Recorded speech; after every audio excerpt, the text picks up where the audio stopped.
এখন আমরা রয়েছি তারকেশ্বরের দুধপুকুর ঘাটে। Welcome to Tarakeswar.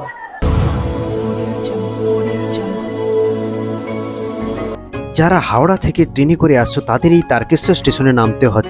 যারা বাসে করে আসছো তারা তারকেশ্বর সেন্ট্রাল বাস স্ট্যান্ডে বাস থেকে নেমে অনায়াসে 2 মিনিট হেঁটে তোমরা এই তারকেশ্বর মন্দিরে চলে আসতে পারবে।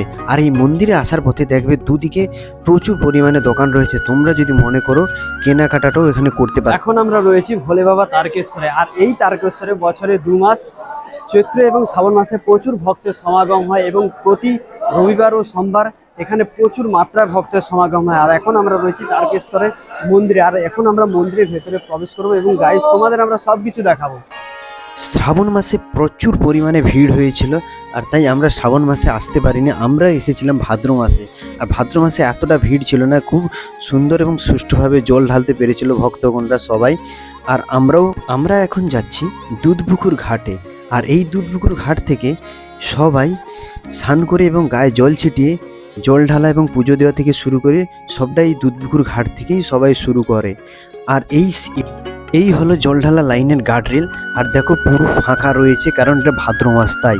ছোট্ট দুই শিশুকে দেখো কি সুন্দর সেজে আছে। রুকো যারা, সবার করো। বাড়ি কোথায়? তারকেশ্বর। তারকেশ্বর। তোমার বাড়ি কোথায়? তারকেশ্বর। নাম কি? অভি। তোমার নাম? টিয়া। তুমি সেজেছো কেন এরকম?